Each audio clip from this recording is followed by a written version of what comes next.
고린도후서 3장 1절에서 18절 하나님의 말씀 묵상하겠습니다.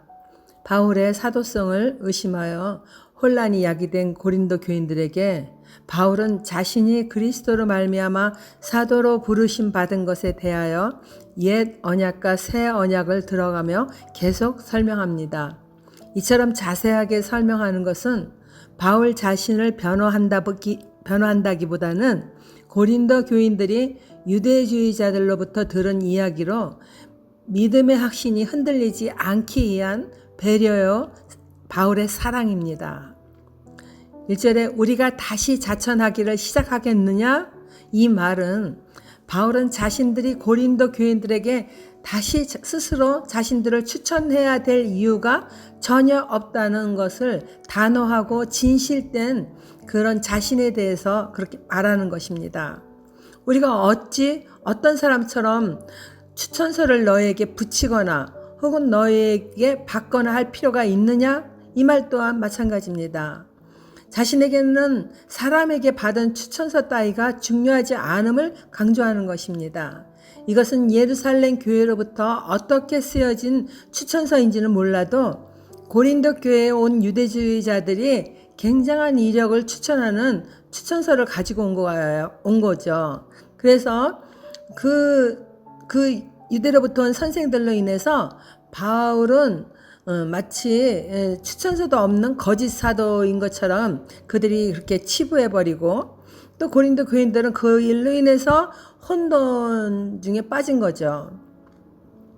바울은 이러한 부분을 바로 잡아주기 위해서 이렇게 긴 편지를 계속 써 내려가고 있습니다. 2절 3절에 연이어 바울은 너희가 우리의 편지라고 말합니다. 그것은 바울을 통해 복음을 듣고 고린도 교회가 그들로부터 세워져 하나님의 자녀가 됐잖아요. 그러니까 그들이 오히려 그 고린도 교인들이 그리스도의 편지라는 것입니다. 즉 그리스도 예수께서 바울의 수고로 열매 맺은 고린도 교인들이 바울의 추천서가 되고도 남음을 말하는 것입니다. 그것은 유대주의자들의 추천서처럼 먹으로 파피루스 같은 종이에 쓴 것이 아니에요. 모세가 받은 돌판에 쓴 것도 아니에요. 살아계신 하나님의 영, 성령으로 마음에 쓰였다고 합니다. 고린도 교인들처럼 우리 또한 그리스도의 편지입니다. 우리의 말을 듣거나 보게 되는 이웃 사람들은요, 그리스도 예수의 마음을 읽게 되는 거예요. 이러한 전도를 하려는 것을 이제 매우 부담스럽게 여기거나 내가 꼭 전도해야 될 이유가 있는가 생각하는 사람들도 있습니다. 그러나 편지를 보낸 사람이 있다면 받는 사람이 있어야 되지 않겠습니까? 그리스도께서 우리를 편지처럼 구원의 사실을 적어서 우리를 이 세상에 세워주신 거예요. 그러니까 우리는 그 사명을 받은 자로서 먼저 우리는 그렇게 편지가 되었거든요. 그리스도의 편지가. 그러니까 그 사명을 감당해야 됩니다. 남이 해야 될 사명이 아닙니다. 때가 되면 다 되겠지 하면서 내가 꼭 지금 당장 해야 될 일이 아니라고 미뤄서도 안 됩니다. 오늘 하나님이 나를 통해 구원의 문에 들어가기 원하는 그 한 사람을 생각나게 하시면 그 한 사람에게 가야 합니다. 편지는 제때 가야 되죠. 그 편지가 만약에 그 내용이 시간이 제한된 것이라면은 그것이 지난 다음에 그 편지가 도착하면 아무 소용이 없어요. 내일이는 우리는 모르잖아요. 그 편지의 내용을 우리는 알려줘야 될 책임이 있습니다. 또한 우리의 삶이 예수 그리스도의 편지다워져야 되겠죠. 늘 주의할 게 그러나 있어요. 이와 같이 말하면은 이분법적인 생활이 우리는 익숙하기 때문에 조금 잘하면은 하나님께 충성한 것 같아서 어깨를 으쓱거리게 되고 조금 부끄러운 잘못을 하면은 또 절망에 빠져드는 거예요. 이거 굉장히 주의해야 될 중요한 것입니다. 우월감이나 죄책감은 하나님으로부터 온 게 아니에요. 그것은 사탄이 우리를 넘어뜨리려고 쓰는 그들의 도구예요. 사탄의 도구.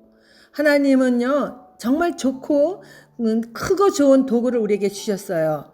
이분법으로 잘잘못을 구분하는 것이 아니라 잘못할 때는 언제나 회개하면은 새 힘을 주시는 하나님을 다시 의지하는 것이에요.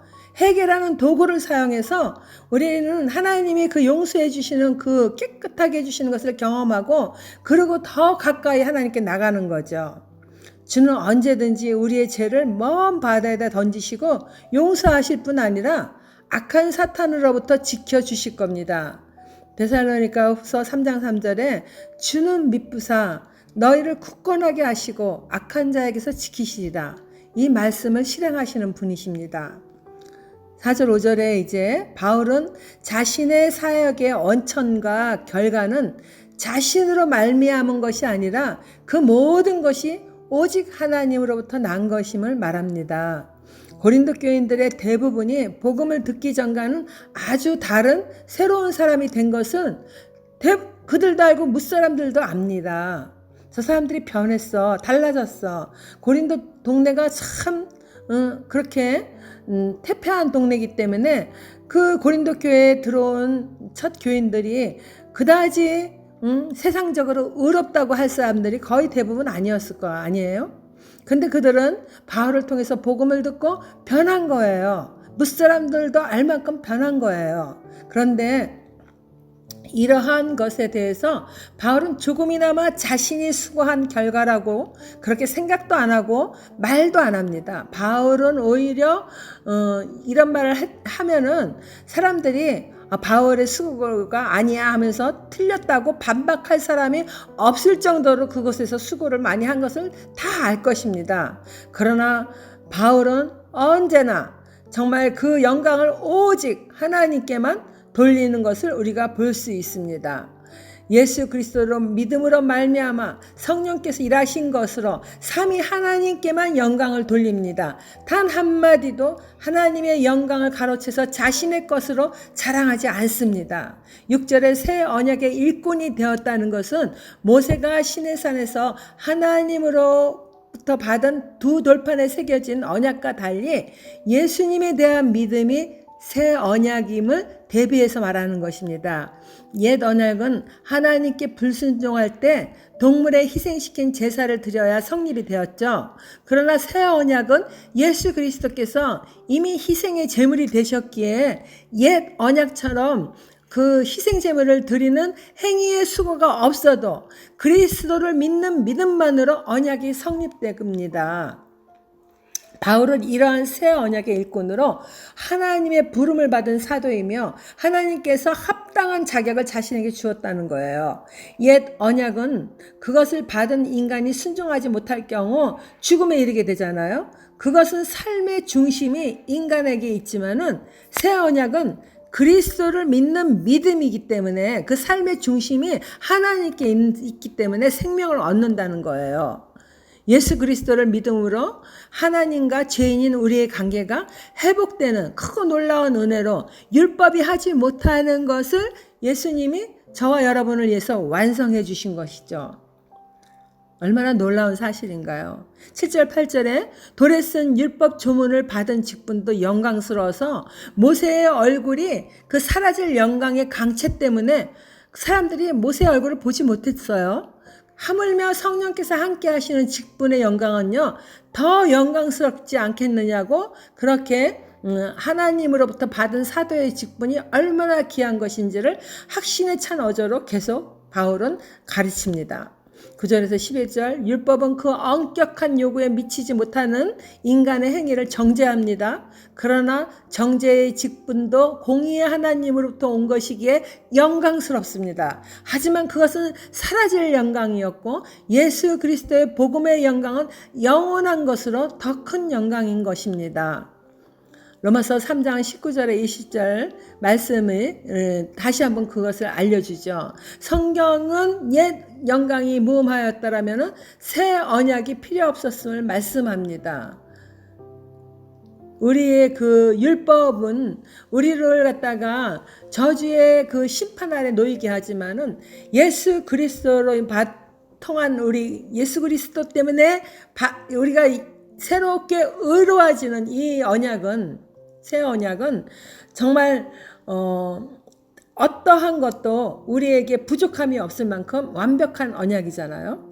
예수 그리스도는 거룩하고 공의롭게만 한 첫 언약의 희생이라는 사랑을 더하셔서 하나님의 의를 안전케 해주심으로 모든 믿는 우리들의 믿음으로 의인이라 명하시고 거룩한 하나님 앞에 설 수 있게 하셨습니다. 더욱 영광스러운 새 언약이 우리에게 주어졌습니다. 로마서 10장 4절에 그리스도는 모든 믿는 자에게 의를 이루기 위하여 율법의 마침이 되시니라. 새 언약이라고 말씀하셨으면 첫 것은 낡아지게 되는 하신 것이나 낡아지고 새하는 것은 없어져 가는 것이라. 그 돌판에 새긴 그 율법은 우리 예수님이 오심으로 없어져 가는 것이에요.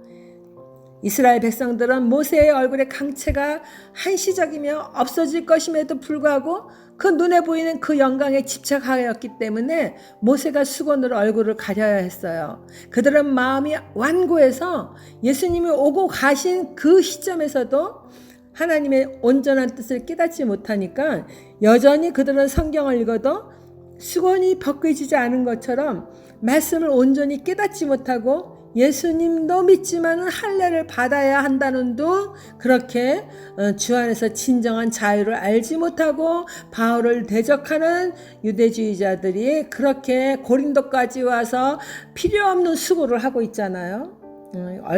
누구에게 쓰임을 받고 있는지를 모르는 거죠. 자신들은 하나님의 일을 한다고 하지만 하나님에게 쓰임을 받고 있는 게 아니라 원수 사탄에게 쓰임 받고 있다는 이 아주 정말 어리석어서 깨닫지 못하는 것이죠.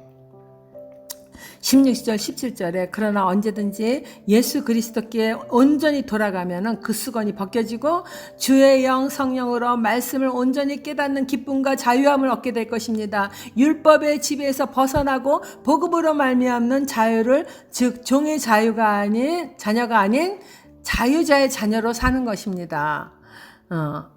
하갈의 아들 이스마엘이 아니라 자유하는 여인 사라의 갈라디아서 말씀처럼요. 사라의 자녀인 이삭과 같은 자유자의 자녀로 우리는 살게 되는 것입니다. 우리가 다 수건을 벗은 얼굴로 거울을 보는 것 같이 주의 영광을 보며 그와 같은 형상으로 변화하여 영광에서 영광에 이르니 곧 주의 영으로 말미암음이니라. 율법에 매여서 이분법적 사고로 살아가는 세상 가치관과 세속의 간습을 버리고 예수 그리스도를 온전히 믿고 주의 영이신 성령으로 충만하면은 주의 말씀은 수건에 가려운 것이 아닌 명확하고 온전하게 우리에게 믿음으로 구원의 길을 잘 걸어갈 수 있게 할 것입니다. 결국 마지막 날에는 수건 벗은 얼굴로 거울을 보는 것 같이 주의 영광을 볼 뿐 아니라 우리도 그와 같은 형상으로 변화돼서 영광에서 영광에 이르게 될 것입니다. 여러분은 지금까지 살아오면서 어떤 영광스러운 장면이나 기억을 가지고 있습니까? 바울처럼 누군가가 인정하는 추천서가 없어도 새 언약의 일꾼으로 살기를 믿음으로 결심할 때 하나님은 당신에게 일을 맡기실 겁니다. 구원해야 할 영혼을 당신에게 알려주시거나 보내주실 것입니다. 당신의 사명을 알려주실 겁니다. 가야 될 길을 열어주실 것입니다. 바울이 수많은 환난을 겪으면서도 복음을 전하는 것을 포기하지 않은 그 기쁨을 맛보게 될 것입니다. 세상이 줄 수 없는 황홀감과 영광을 체험하면서 살아가는 저와 여러분이 되기를 바랍니다. 하나님 아버지 새 언약의 일꾼으로 불러주셔서 감사합니다.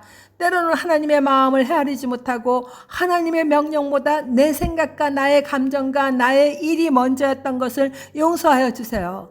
영광스러운 직분을 기이 여기며 더욱 성령으로 충만한 기쁨을 문 영혼들에게 나누어주는 삶을 계속해서 살아갈 수 있도록 도와주세요. 이 땅에 살면서 일에 묶여 영광스러운 그날을 잊어버리는 어리석은 자가 되지 않도록 늘 말씀으로 가르쳐 주세요. 예수님 이름으로 기도드립니다. 아멘.